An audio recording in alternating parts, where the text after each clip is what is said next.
Hello, everyone, and welcome to another episode of the True Blue Crime Podcast. My name is Dan, and as always, I will be your host for this episode. Thank you to all the listeners, as we have surpassed 5,000 downloads in just 2.5 months and 2,000 YouTube views. I appreciate everyone who has become a fan of the show, and I have big plans in store for the podcast in the coming months. Stay tuned for future episodes as I share those plans.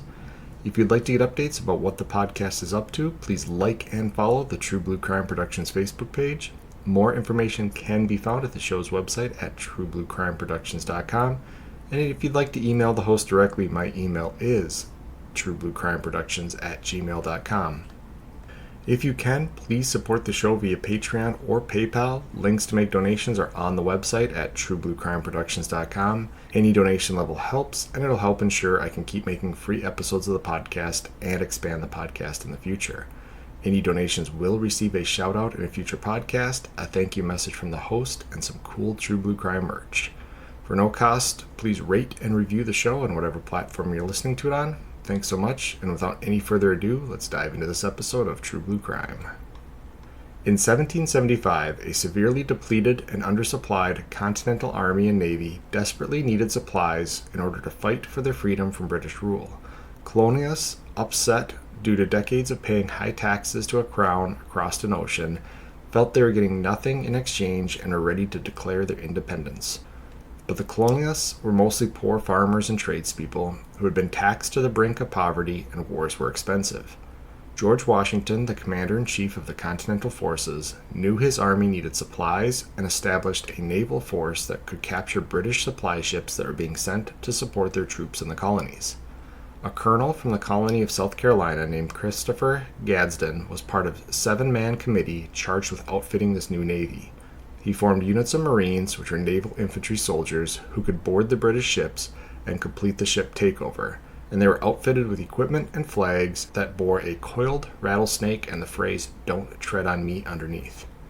The flag became one of the most well-known images of the Revolutionary War, with the rattlesnake meant to replicate the ability of the colonies to coil up and strike at anyone who dared step on colonial rights. The flag and its famous phrase are still in use today by several anti-government civilian groups in America. Instead of the British monarchy, the new target of these groups is any form of government in America that is seen as too overpowered or overreaching from its constitutional design. In 2004, a man in Granby, Colorado, took this phrase to an entirely new level when he outfitted a large and powerful bulldozer with armor and weapons, effectively making it a homemade tank, and used the blade and treads of the bulldozer to take a stand against his perceived slights from the local government. This is the story of the homemade tank Rampage. To best tell this story, we'll start with the man behind the bulldozer tank. Marvin John Heemeyer was born on October 28, 1951 in Castlewood, South Dakota. He grew up on a dairy farm, and at age 20 he enlisted in the U.S. Air Force, and in 1971 he was stationed at Lowry Air Base in Colorado for a few years before getting out of the Air Force. He returned to Colorado sometime after his military service, moving to the Denver area and opening a series of successful vehicle muffler shops. Sometime around 1989, Marvin began leasing his shops in Denver and set up a new shop in Granby. He bought a house in Grand Lake, about 16 miles from his muffler shop, and by all accounts, business was good. Marvin was known to snowmobile with a group in the winter, and while most people said he was easy to get along with, a few people said that if you crossed him, he was a difficult person to deal with. One person would later claim that after Marvin's muffler shop installed the wrong muffler on their truck, they threatened to not pay until the matter was fixed. Word got to them that Marvin threatened their life if they didn't pay, and so they paid cash to Marvin through a third party. In the mid-1990s, Marvin started to get involved in local politics. He was pro-gambling, and when politicians considered allowing legalized gambling in the area, he was very vocal about the issue. He almost got into a fight with an anti-gambling reporter after the reporter wrote an op-ed about the downsides to legalized gambling in small communities. Marvin went as far as to start his own newspaper that touted the benefits of gambling for the community. The newspaper only ran 2 episodes, and they were both just one giant op-ed for the legalization of gambling. His anger over the issue reached a boiling point when the town voted 4-1 to keep gambling in the community illegal. This led to Marvin shutting down his newspaper, and he returned to his muffler business to lick his wounds. But several years later, a new issue would arise that served as the genesis for his eventual rampage. A local family, the Dochefs, wanted to move to Granby and open a new concrete batch plant on a vacant lot next to Marvin's muffler shop. The family had actually wanted to build the plant on the site of Marvin's muffler shop back in 1992, but the 2 acres of land had been auctioned off and Marvin had outbid the Dochefs, paying $42,000 for the property. The lot had been used as a concrete plant before, thus the appeal to the Dochefs. Not completely dissuaded by being outbid 8 years earlier, the Dochefs approached Marvin saying they wanted to buy the adjacent lot and turn it into a 23-parcel light industrial park centered around an indoor concrete plant. Marvin initially agreed to the sale at a price of $250,000. Shortly after the price was agreed upon, Marvin upped the sales price to $375,000, and after that was agreed upon, he upped it to $1 million. The rapid and ridiculous rise in price and negating of previous deals led to the Dochefs to back out of the deal altogether and set their sights on an empty area of land next to Marvin's parcel. The matter of building the concrete batch plant on this parcel of land was not an easy one. The area was not zoned for that type of plant, so it would need to get rezoned, and there was plenty of concern about concrete dust from the plant getting into the air.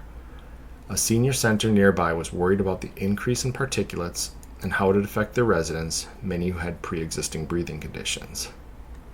Local media covered the plant issue as independently as they could. They printed op-eds on both sides of the aisle, with Marvin writing and the papers printing several of his anti-plant narratives. Marvin visited the paper on a couple of occasions, requesting to speak with the paper's editor and voice his concerns over the plant. But in the end, the paper itself wrote an article that favored the plant with certain conditions. The conditions were not enough to appease Marvin, and he added the newspaper to his growing list of enemies against his interests. Marvin fought every legal and political battle he could against the plant, but always came up on the losing end. So before we get into more of the legal issues that are going on here, researching this case was difficult because there's a lot of contrary information in regards to Marvin's history in the area, in regards to some of the stuff going on with this concrete batch plant. Some of it all lines up, but some of it is very hard to pin a timeline on. I just wanted to kind of cover it on the surface level because it all does set up to where Marvin's going to go on this rampage. Basically, from the way I understood it, this plot of land was a concrete plant, this 2 acres back in 1992, but it was a pretty rudimentary one. It wasn't fancy by any means, and it was shut down at the time, so the land was available via auction. And of course the Dochefs wanted it because they wanted to build their own concrete plant on the property. It was already set up for that.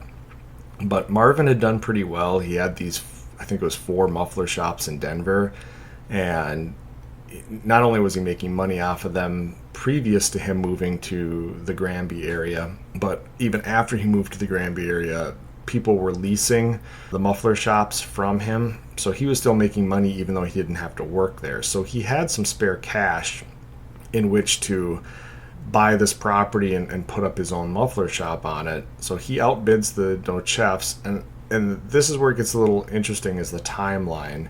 It's said that the Dochefs approached him in 2000, but then in other places it said it was earlier. But the long and short of it is that the Dochefs, they had their own, they had a concrete plant in a different area, but my guess is that just location-wise, Granby was a better area. It's west of Denver, kind of through the Rocky Mountains, but it sits kind of in a decent spot to be able to get to a lot of different smaller communities on the western edge of the Rockies there. So when you're running concrete, and this concrete plant was going to be designed to make things like culverts and concrete pre-made construction pieces and that kind of stuff, it would have been an easier location in Granby. So the Dochefs, they've got a very successful operation. I think it was called Mountain Lake Concrete or something along those lines, and they just want to move their entire operation to Granby. But they're obviously not in 1992 willing to pay an overprice for this property, and I'm sure that Marvin probably ran up the price quite a bit in this auction. And if you've ever been in an auction, there's sometimes those people that are there that they don't care what the actual value of the item is. They're just going to either overpay for it because they can, or they're going to make somebody else overpay for it. And sometimes they end up getting stuck with the property that they overpaid for. But these are usually people that can afford to take a loss on an item. They're just of the personality that if they want something, they're going to get it, or they're going to make you pay more for it than you should. And it kind of sounds like that's what happened with this original property.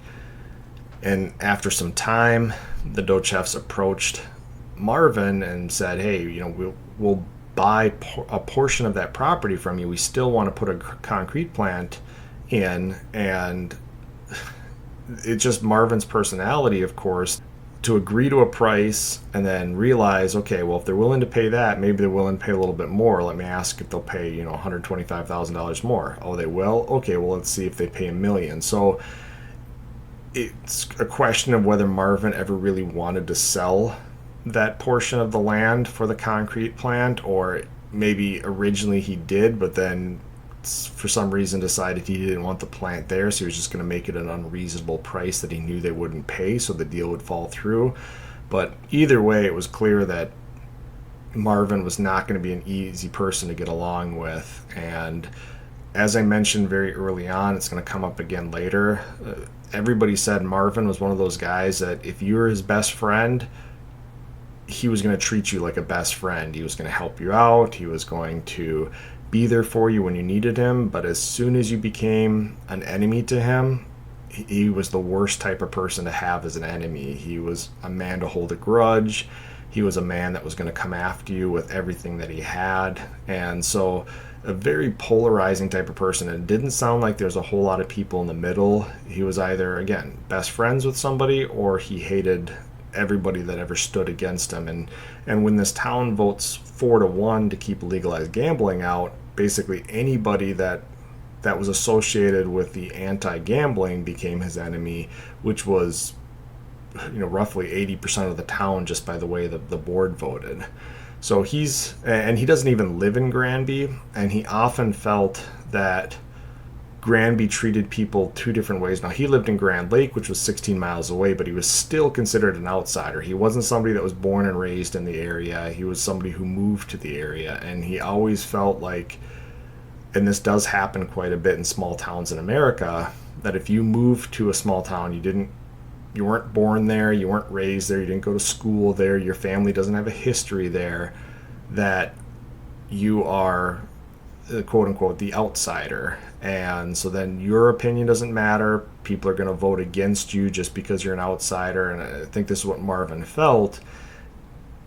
And really, this is a cultural thing. There's no way to really change this, but either he didn't understand that, or he didn't realize that it was just going to take time. If he had built bridges and built friendships and built rapport in the town, then over time he might have been able to get some support behind him. But he was just one of those guys that, again, once he picked up an issue, he was bullheaded about it. He was hard charging for it. It was his way or the highway, and that obviously turned a lot of people off just based on his behavior. And so now he finds himself having lost these two big battles, the gambling issue and then this rezoning. So basically the Dochefs came in and they realized that they didn't want to deal with Marvin buying the property from him because of this outrageous price hike thing that he had done and going back on his previous agreements for payment. So they set up a deal where they're going to buy this empty lot, this empty property next to Marvin's property. And if you know anything about small towns or city planning, They set aside areas of the town for residential, for commercial, and for industrial. And when something's zoned a certain way, if a developer comes in and has plans to develop a zoning, so if this was zoned as probably was zoned as something like light commercial because it's between the senior center, which is high density residential or medium density residential, and this light industrial where the muffler shop is, usually they put a buffer of some type of a commercial area in there. So it's not industrial, it's not going to be creating potential pollution or waste next to the residential area, but it's also not going to be residential because that's going to buff up right next to the industrial area. So usually these areas are zoned something like light commercial or medium commercial. But in order to put this concrete batch plant on that property, it's going to have to be zoned industrial. And so this has to go through all types of different committees and boards, and there's going to be people on both sides of the issue, which they were here. There's people at the senior home that are worried, is this concrete plant going to create a bunch of byproduct dust in the air that's going to cause these breathing issues? So it's not going to be an overnight process, but there's going to be a lot of meetings and experts coming in to talk about particulates in the air and discuss what conditions need to be met. One of the conditions was this had to be an indoor plant with filtration systems, so that as the concrete is made in an indoor environment, it's filtered, all the dust is filtered before it gets outside. And eventually it was deemed that if the plant was built this way, that there wouldn't be an increase in particulates in the air at all. And then there's obviously issues with sound. If this thing's going to be running, well, they said because it's indoors, most of the sound is going to be contained inside of the building, and it's only going to operate during certain hours anyway. So again, all of these conditions are going to be met to the point that the city decides this is a good thing. It's going to bring jobs into the city at the plant. This, again, the Dochefs had a very successful operation for many years as a family. So this is a win-win for the city in terms of jobs and stability and bringing economy into the town. So eventually they're going to vote to approve the rezoning, which then allows the Dochefs to buy it and put their indoor concrete batch plant on there. And to add insult to injury, when the plant was approved, the city required Marvin to allow water and sewer access through his property to the new plant. While the city had the right to require the easement, Martin saw this as another blow to his personal freedom. And Martin had purchased his property without it being hooked up to the city sewer. He inquired about hooking up to the city sewer, and he was advised that it would cost $75,000 of his own money for the installation, which was almost twice what he paid for the property. And he felt it was the government's job to provide the sewer, so he let the tank the previous owners installed fill up and then began pumping the sewage out into a ditch behind the property. So it sounds like because this was a concrete plant that was probably built, I'm going to guess somewhere back in the 60s or 70s, if it was out of business by the 90s, maybe even earlier. It was built when permits and requirements for buildings, that kind of stuff, was a lot different. So it was built as a standalone. It didn't have to be as a part of the city sewer at the time it was built. And so when he took over the property, he was supposed to hook it up to the water and sewer line so that he could run sewage into the city sewer system and whatnot. Well, the property had this underground concrete tank basically that was served as the sewage, and when you have a system like that, eventually it's going to fill up because every time you go to the bathroom, use water, whatever it might be on the property, that is going into this storage tank. And then you either have to pay somebody to come and pump all that stuff out to create more room in the tank, or in this case, he ends up just pumping it into a ditch behind his property, which is illegal. It's against city ordinance and against a whole bunch of, I'm sure, state environmental issues as well. So he's going to be fined $2,500 from the city, and he's threatened with more fines until he hooks up the line. And this obviously continues Marvin's angry streak. He paid his fine with a check, and in the memo line he wrote the word cowards. And as 2003 rolled around, Marvin had lost almost every battle he had partaken in. He had filed appeals and lawsuits and gained nothing but more anger as time progressed. So it came to no surprise when he sold his business in 2003 for $400,000 and appeared to throw up the white flag and leave town. And so not only is he losing these battles, these legal battles, every time he loses a battle, he's not a lawyer. He's not taking on these cases himself. Well, maybe he is. I guess I didn't look it up, but most people are going to hire a lawyer that's charging a ridiculous fee per hour to take these cases. And when you're not seeing any wins, everything that you're paying to this lawyer is a loss. The fact that you're continually losing these legal battles, obviously that's a loss. So he's just at the point where he spent a ton of money. He's not seeing anything going in his favor. So again, nobody in town is surprised when he sells his property for $400,000. I think he sold it to, it was like a trash company that was going to be able to use the buildings to run a sanitation business out of it.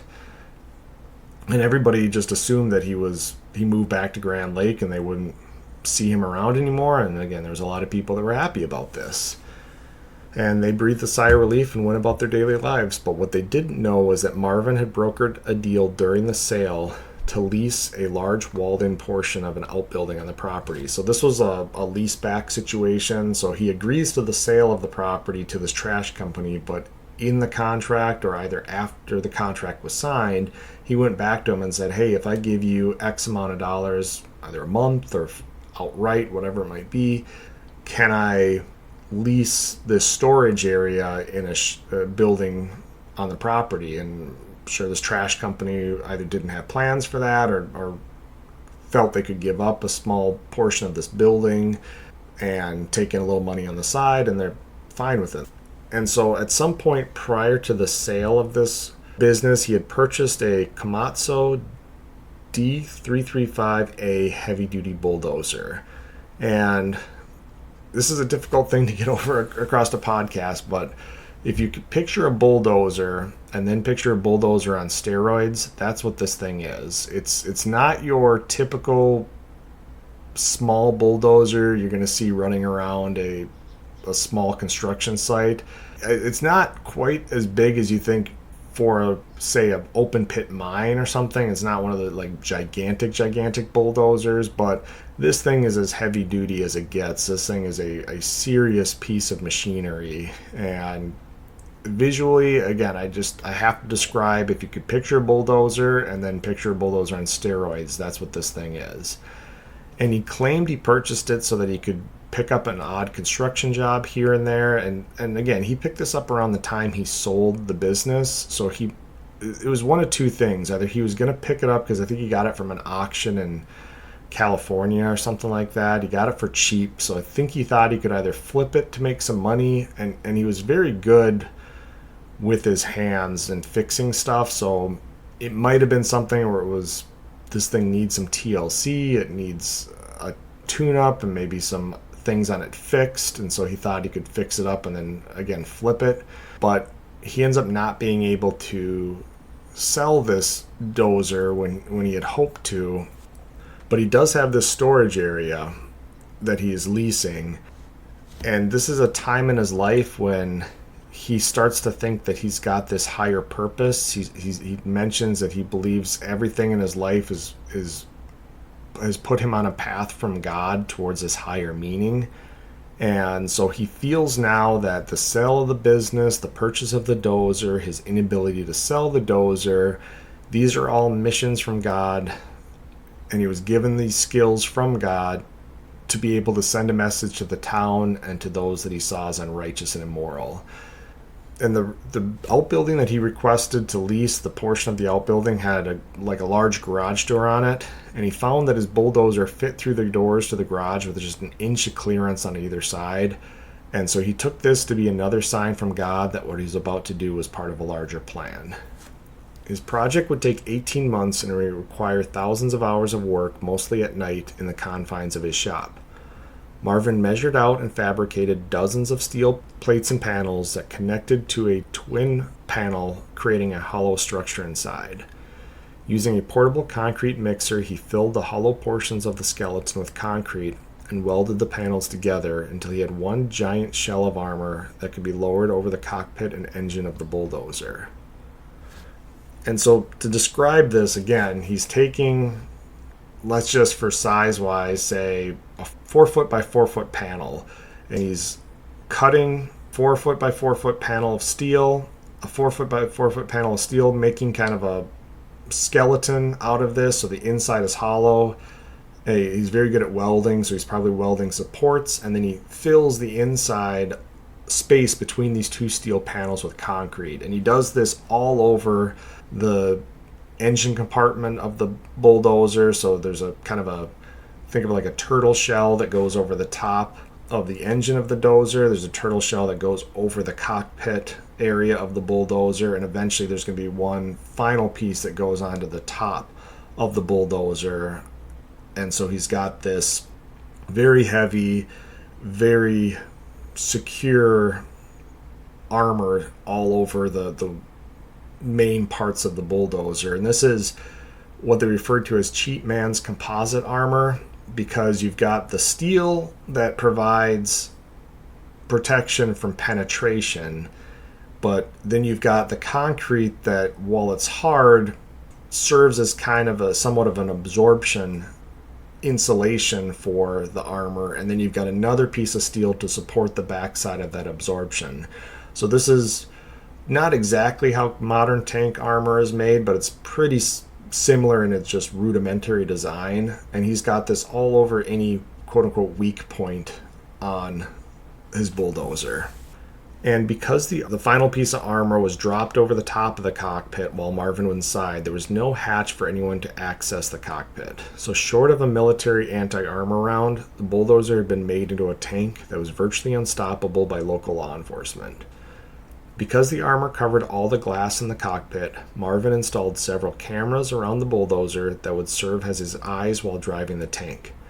The camera lenses themselves were covered with 3-inch thick bulletproof clear material that had air-blowing devices on the sides to clear dust and debris from the camera lens.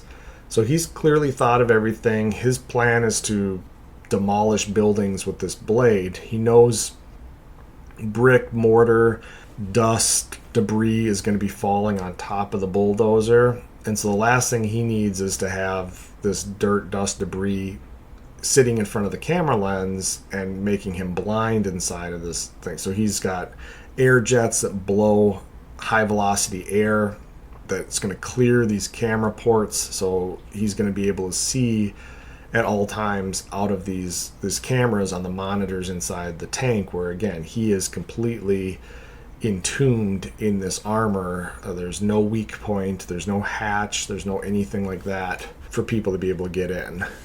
And while lacking the typical main tank gun barrel, Marvin had outfitted the tank with 3 gun ports that allowed him to aim and fire 3 guns from within the cockpit. This gave him the offensive capabilities he needed to deter anyone from getting too close to the tank and do damage to things from afar. I'm actually kind of surprised based on how much time he spent on this tank. I'm thankful, but I'm kind of surprised that he didn't install some type of a large cannon or really high caliber delivery device for this quote-unquote tank. He does have these 3 gun ports. One of the gun ports did have a 50 caliber rifle capable of disabling vehicles, and if he had hit a person with it, you could definitely cut a person in half. The amount of gunpowder and the weight of the bullet out of this 50 caliber sniper rifle would definitely dismember a person or cut them in half if he was able to hit them with it. But he's also able to, these 50 caliber sniper rifles are used by the military to disable light armored vehicles and do a large amount of damage to troops. And then the other 2 gun ports had a .308 caliber rifle and a .22 caliber rifle. And again, if he doesn't have these rifles on there, if he's just this armored shell driving around the bulldozer, there's nothing, the bulldozer can't go fast enough to really be a threat to a person, they can outmaneuver this bulldozer pretty easily. So people could climb on it, people could get close to it, people could sit there and shoot at it without ever having to worry about anything coming down range their way out of it. But because he's got these 3 gun ports, he's got offensive capabilities to reach out and cause damage from afar while he's sitting inside this impenetrable tank. And as he's working on this tank, his father passed away on March 26, 2004, and any hesitations with his plan probably ceased at that point as well. And what I mean by that is there's a lot of people, and I'm sure there's many of these cases, and we just don't hear about them because they don't follow through with their plan, but there's many people who the motivation to do something like this, the project itself is where their motivation is, and they just don't ever follow through with it at the end because there's too many risks involved. And in this case, it's possible that if his father hadn't passed away, if he's got any relationship with his father, it could be something where he's not going to commit this rampage while his father's alive because he's going to bring shame upon his father. Is anything like that. That's what I'm trying to say here, is that if there was any hesitation, if this was just I'm going to build this thing, but then I'm not going to follow through with the plan because it could hurt those that are closest to me or bring shame to the family. Once his father passes away, it's possible there was nothing left in his life that he was going to be ashamed about what he was going to do. So it's going to be shortly after this, in the spring of 2004, that he's completing his tank, and he made a series of 7 audio recordings to serve as his manifesto. So we have, the Unabomber, Ted Kaczynski, wrote out his manifesto, and his was about how technology was ruining humankind. Marvin's 2 hours and 45 minutes of audio recordings were not the same. It wasn't a calm laying out of his reasoning for carrying out his rampage, but it was more of a rambling, expletive-filled venting session against anyone and anything that he felt has ever wronged him.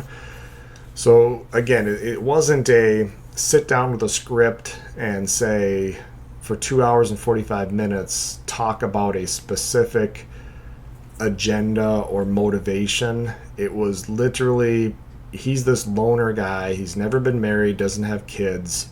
Again, you can have him as a best friend, but as soon as you do something to cross him, he's now your enemy. So he doesn't have a lot of people close to him. So he's spending hours upon hours upon hours walled up in this shop making this tank. And so he doesn't have anyone to vent to, and he can't tell anybody about his rampage. So these are what these audio tapes are, and this is literally what they sound like, is someone without a script just rambling on about everything that's ever wronged him, about how much he hates all of these people in this town that have wronged him.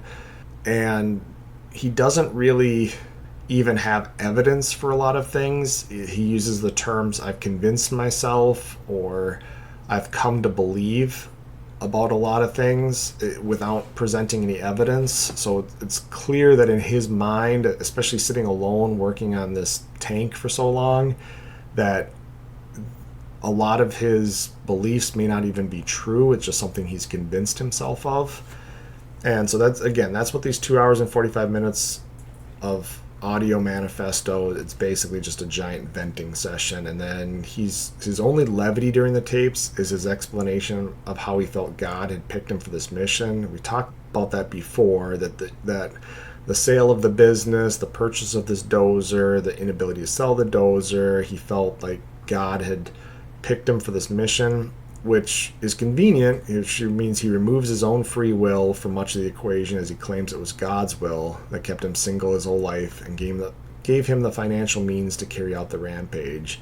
And in removing his own free will, he's able to justify all of his actions as not his own conscious choices and consequences, but simply him acting as God intended and carrying out God's plan. And what I mean by that is it's convenient to look back on your life and say, well, I guess I'm single because God wanted me to be single. Like, no, you're probably single because you have this angry side to you and this venting side to you and this, if you cross me, you're now my enemy side to you. And relationships are about compromise. Relationships are about getting through tough times together. And it's pretty tough to have a relationship with somebody who acts this way. And we're going to refer to him as pretty childish later on. And I can only imagine he was childish in his relationship. So again, it's convenient for him to remove his own contributions to how his life has turned out this way. And just like the sale of the dozer, it's very possible that he overpaid for the dozer just like he overpaid for his property. And even though he may have fixed it up or got it running again or whatever he might have done, he may have not been willing to sell it for a decent price. Or if he did the same thing he did with the Dochefs and said, okay, I'll sell you this dozer for 50 grand. They agree to it. Okay, well, 60 grand. They agree to that. Okay, 100 grand. And they back out of the deal. That's not God making sure this deal doesn't go through. That's your own inability to understand the concept of a business deal, understand the concept of free enterprise, and how your own actions are affecting things. So after mailing his audio tapes to his brother, he climbed into the cockpit of the bulldozer and lowered the armored shell on top of the upper section of the dozer, sealing himself in. He had enough food and water in the cab for a week, and he brought along with him 2 handguns. He cranked the air conditioning that was designed to keep him cool throughout the rampage and crashed through the wall of the outbuilding and into the unsuspecting world just before 2 p.m. on June 4th, 2004. His first target was the concrete plant, the source of so much disdain and anger for the last 4+ years. He drove the now 61.5-ton machine onto the concrete plant's property and used the 410 horsepower engine to crash into the concrete plant building again and again.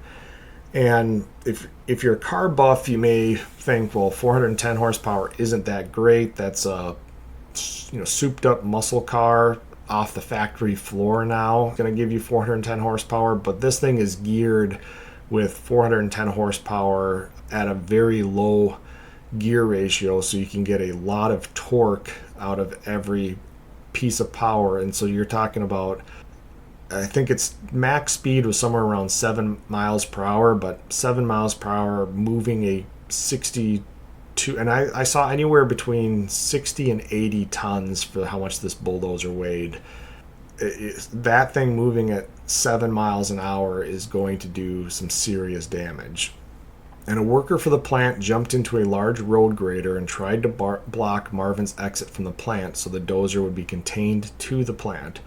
But Marvin powered forward and pushed the large machine out of its path as if it was a small car.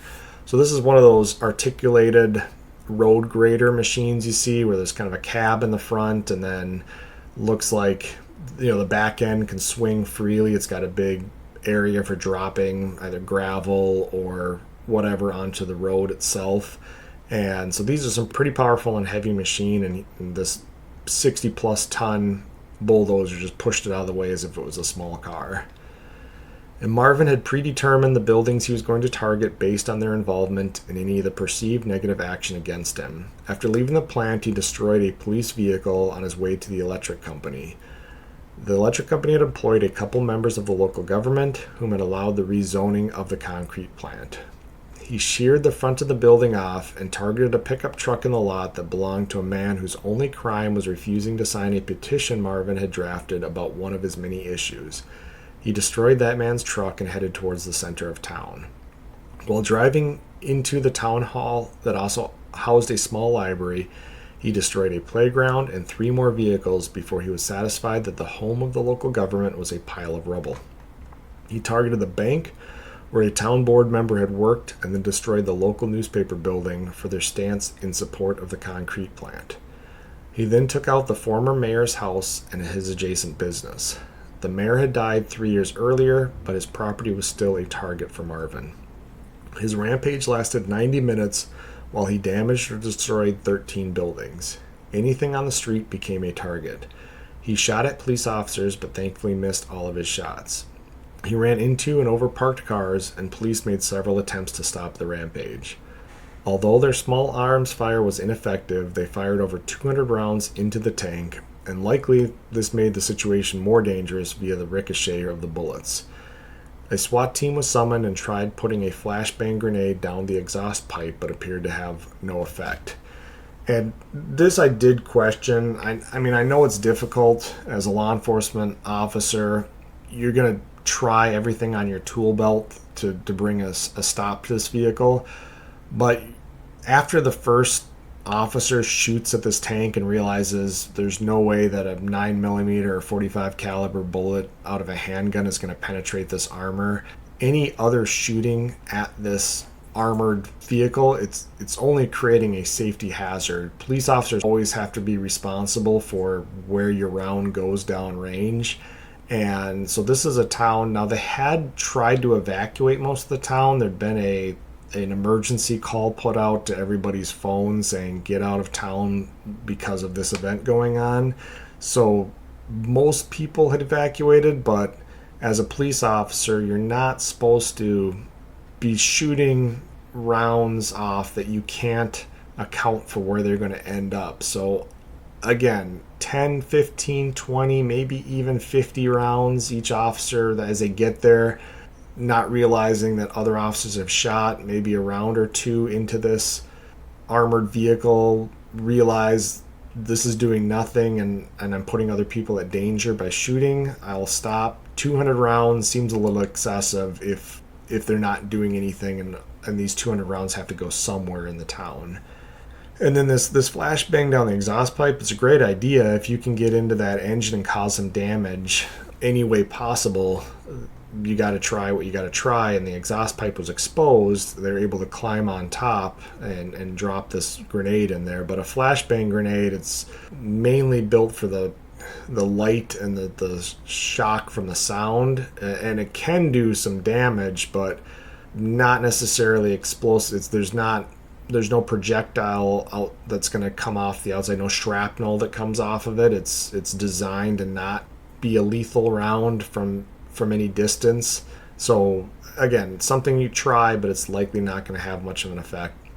Now, reports say that C4 plastic explosives were used and found to have no effect, and it's not clear where these came from, but it's possible that a local mining or construction company had them on hand. This is very near or in the Rocky Mountains, so when a company needs to blast rocks, it's likely that they're going to have some explosives laying around. This is not something I would expect a local police department or sheriff's department to have sitting around, unless it was some type of sitting in an evidence room as a part of a seizure. But I don't even know. Again, you'd have to have a detonator for it. You'd have to have somebody trained to deploy this. And I don't know how much they would have had and how safe it would have been to try to explode this if he's going into buildings, especially with C4 attached to the bulldozer. So again, it just mentioned that explosives had no effect on it and that some C4 was used. And Marvin, in the meantime, was shooting at propane tanks and electrical transformers with his guns, but luckily there was no large-scale explosions or fires. And the propane tanks were next to a lumber yard, which was next to a senior center, and many people theorized there would have been a high death toll if he had been able to get a propane tank to start on fire that would have spread to the lumber yard, that would have then spread to the senior center. But it sounds as if it wasn't so much that the bullets weren't having any effect. It was that Marvin was a terrible shot and missed these tanks and electrical transformers. And there are reports after the rampage, reports that the police deny, but some still believe to be true, that law enforcement had requested military assistance via an anti-tank missile. And the reports stated this was considered, but the collateral damage if the missile missed or deflected and exploded in the town was too high. And so there are specific anti-tank rounds either fired from some type of a shoulder launch system like a Javelin, or they mentioned in one of the stories a Hellfire missile from an Apache attack helicopter that's designed to penetrate the armor, to basically eat through the armor and get into the middle of the vehicle before it explodes. It doesn't explode on the outside. These are called Sabo rounds, and they very likely would have been effective because they're designed to take out modern battle tanks.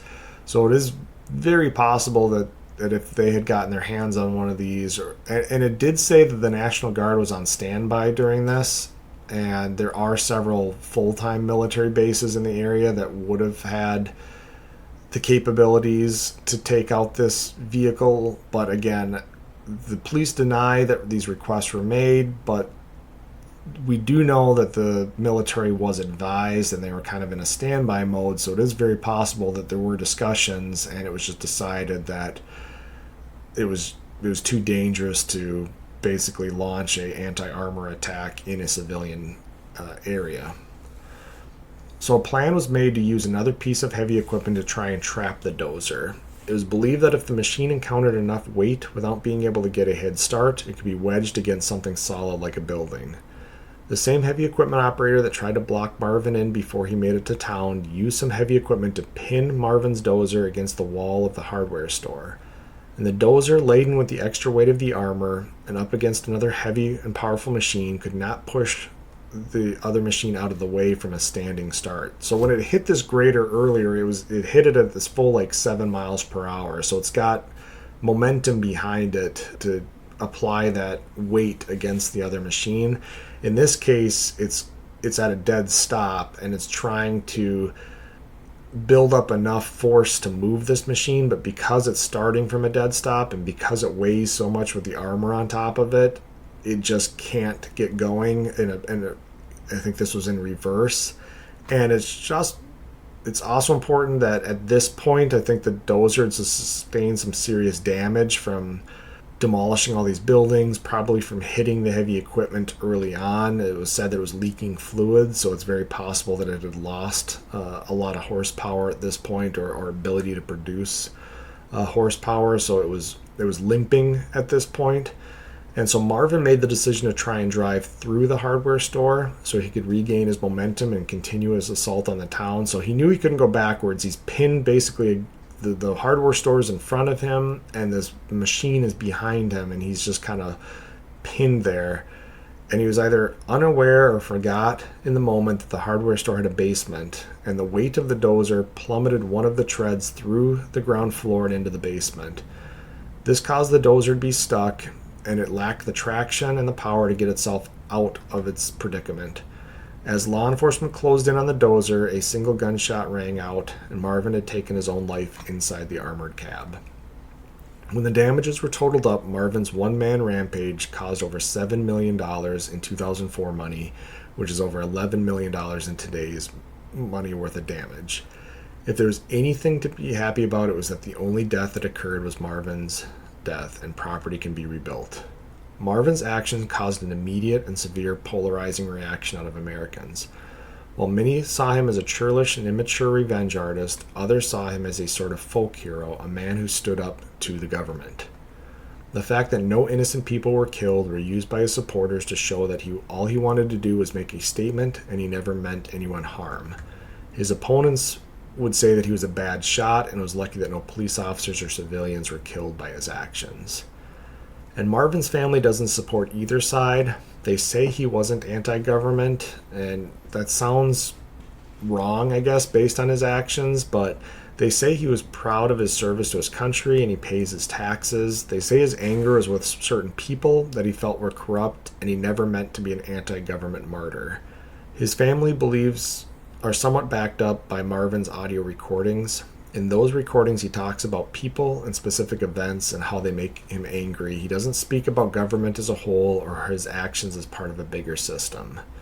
And so this is, again, immediately after this, you had the nickname for his bulldozer was Killdozer. There was a high school kid that made a website, and it was like killdozer.us or something along those lines.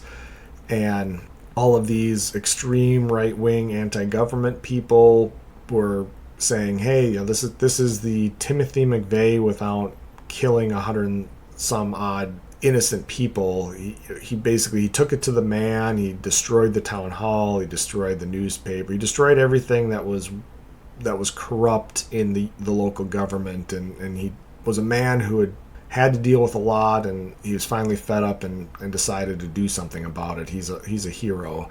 And then you had the other people, especially the townspeople, that were saying, no, this is just a lunatic that created a tank and decided to be a 5-year-old and drive his tank through everything that he could just because he didn't get his way. It was basically a giant temper tantrum. So you had both sides, and then you had the family coming out saying he was just really pissed off at a whole bunch of people, and he did what he did as a way to get back at those specific people. It wasn't part of this big anti-government plan. It was just he'd had it with these specific people, and that does fit his thing. As many people said, if you crossed him, he was going to be your worst enemy. It just happened to be that all the people that crossed him worked for the local government, so it made it look probably more like it was against government, but it was really against the specific people who had taken action.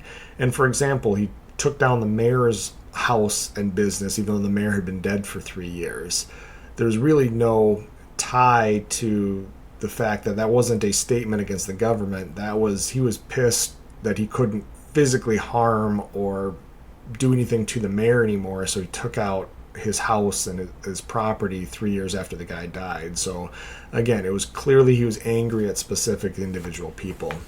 Now at the end of the day, Marvin appeared a man who was filled with anger and had convinced himself that he was given a mission from God to punish those individuals and businesses that he saw as corrupt, and that was as far as his aspirations went. He was remembered by many as a good friend and many others as their worst enemy. He was clearly a man who could hold a grudge, and unfortunately his anger and inability to cope with frustration cost him his life and spread fear and anger throughout a small town.